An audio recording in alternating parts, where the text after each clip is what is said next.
I can think of no tougher test for the new Mk8 VW Golf GTI than to compare it to the best Golf GTI there's ever been. Now, some will say that's the original, the Mark 1 or the Mark 2 that followed, but for me, the best Golf GTI of the lot is the Mark 5. I'll explain why in a moment, but first, have you subscribed to the CarGurus YouTube channel? We post new and used car reviews, helping you work out which car is right for you. Go on, tap that subscribe button. It was with this Mark 5 that the Golf GTI rediscovered its mojo in 2004. The Golf GTI has always been about that exceptionally well-judged blend of driving fun and classy everyday usability. No other hot hatch comes close, and for me, no Golf GTI has done it better than this Mark 5. As well as being understated in appearance, refined and comfortable in normal driving, and blessed with a high-quality, no-fuss cabin, the Mark 5 GTI is also brilliant to drive. With 197 brake horsepower, it's hardly rippling with power by today's standards, but it's still plenty brisk enough. VW quotes a 0 to 62 time of 7.2 seconds and a 146 mph top speed. Still, it's the Mark 5's driving dynamics, not its speed, that really stand out. But we'll get onto that. 15 years later, the Golf GTI looks like this. The headlights are much slimmer now, more predatory in appearance, and there's this very wide, very low grille down here that makes the front end look really purposeful. There's still a red pinstripe across the upper grille, which now bleeds into the headlights, and it's now illuminated down here as well. This is an altogether cleverer and more sophisticated car than the Mark 5. The engine is still a 2-litre turbo, but power has risen to 242 brake horsepower. The Mark 8 will hit 62 mph in 6.3 seconds and top out at 155. Unlike the Mark 5, it gets an electronically controlled limited slip differential to get that power down to the road. Again, this Golf GTI is front-wheel drive only. There's also a new function called Vehicle Dynamics Manager, which oversees all aspects of the chassis and powertrain to raise overall performance up a notch or two. Nowadays, a Mark 5 GTI can be bought for as little as £3,000, though you'll need to spend £5,000 to find a really good one. The Mark 8 starts at £33,460 for a manual car, while this one, equipped with the DSG paddle shift gearbox, costs £34,960. This car doesn't have any other options fitted to it, meaning it goes without adaptive dampers. It's been more than a decade since I last sat in one of these Mark 5 GTIs, but instantly the very low slung seating position is familiar to me. I always loved that about this car. The seat goes really low, so I feel like a racing driver sat down on the deck with acres of headroom and a steering wheel that comes out all the way to greet me. In its day, the Mark 5's cabin was exceptional, but 15 years later, it's beginning to feel its age. The stereo controls and the blocky digital readout in particular are from a different era, but the build quality still feels good, the seats are brilliantly supportive, and there's plenty of space in the back seats and in the boot as well. This Mark 8 cabin feels ultra modern by comparison. You've got this big, very crisp digital display here that's a touchscreen, and then the digital instruments in front of you, and these unusual touch-sensitive sliders for things like the volume and the heating. I don't love those because they're quite tricky to use when you're on the go. Overall cabin quality, it's good, it's okay for a Golf GTI, but given that this new one is more than 15 years newer than the other car, I would expect the cabin to feel a bit more premium than it does. The seat doesn't drop quite as low in the Mark 8, but the seating position is generally pretty good. Meanwhile, the seats themselves, with their sporty one-piece backs and chunky bolsters, both look the part and support you very firmly in corners. Again, there's plenty of space throughout the cabin and in the boot too.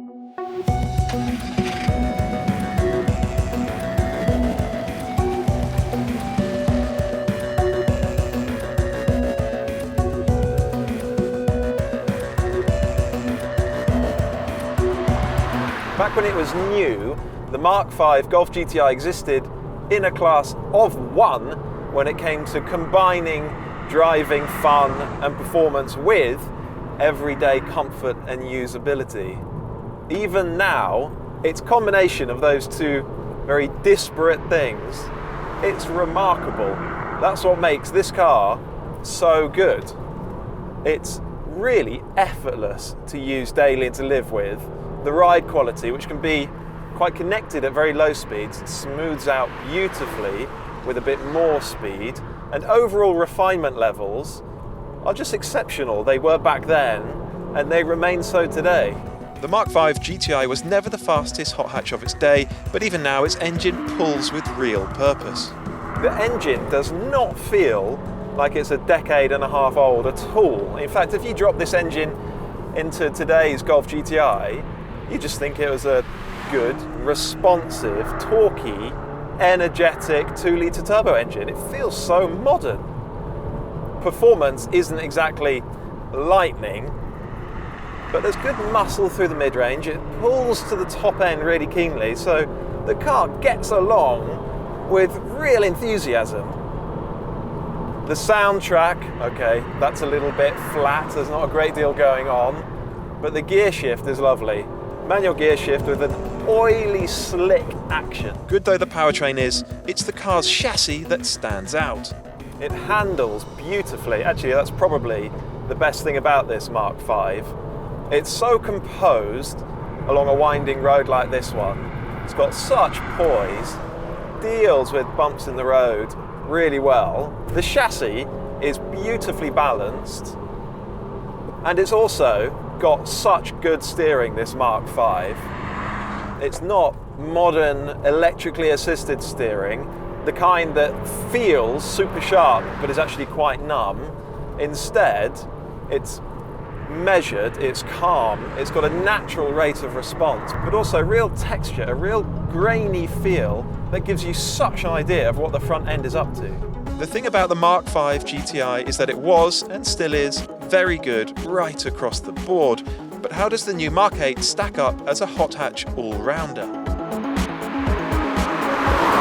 A shame this particular test car doesn't have the optional dynamic chassis control adaptive dampers, because it leaves this car with just a slightly tense ride. It's not unbearable by any means, but it's always fidgety, always a little bit busy, and that sort of undermines, for me, the whole point of a Golf GTI.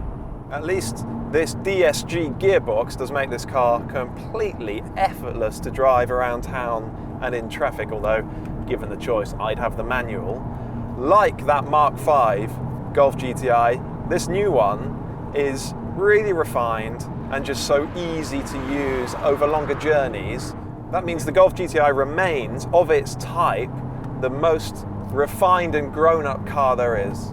Choppy ride aside, the Golf GTI remains the most civilised hot hatch in its segment, but what about the stuff that really matters? The engine in this new car feels a lot like the engine in the old car in terms of character.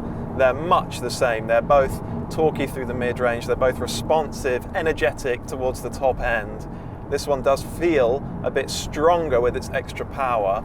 There's also quite a different soundtrack in this new car. It's sort of boomier, a bassier sound, although it's not exactly musical. What you do get in this Mk8 is that electronically controlled limited slip differential, and out of tighter corners, particularly if the roads are a little bit greasy like they are today, you get very crisp, very sharp drive down onto the following straight. This gearbox, in terms of sporty driving, is pretty good. It's really smooth, very, very quick gear shifts, up and down. Not sure about these paddles though on the steering wheel. They're tiny, they're like a child's ears, but unlike a child's ears, they're not that fun to flick. They sort of squidge rather than clicking in a satisfying way. This is the most overtly sporting standard Golf GTI for a very long time. You sense that in the busier ride. And if it was all of a sudden much more exciting to drive, then maybe that would be fair enough, but it isn't really. It's a bit keener than the previous Golf GTI, a little bit sharper maybe, but not by much. The point is, you lose more in terms of ride comfort than you gain in terms of driver involvement, and that just seems contradictory to the Golf GTI approach. The steering is super sharp. It's that modern e-pass thing where you get super sharp immediate response, but then you realise it's quite numb and there's not a great deal of feedback in there at all.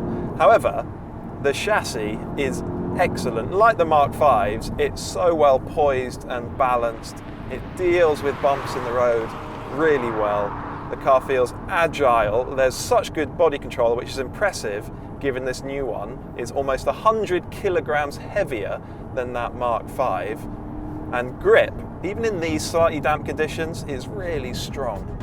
The Mk5 is a more interactive driver's car than the Mk8, but the newer car counterpunches with stronger performance and a much more sophisticated cabin. So which is the best hot hatch all-rounder? It's still the Mk5. The new Mk8 is a very broadly talented car, but the Golf GTI has lost some of its roundedness, at least without those optional adaptive dampers. For me, the Mk5 better marries the everyday driving discipline with the just for the hell of it driving discipline than any other Golf GTI. It remains the best one of the bunch. Thank you for watching this Car Gurus video. Please remember to comment below, subscribe to our channel if you haven't already. Remember as well to check out cargurus.co.uk, which is where you'll find a great deal on your next used car from a top-rated dealer.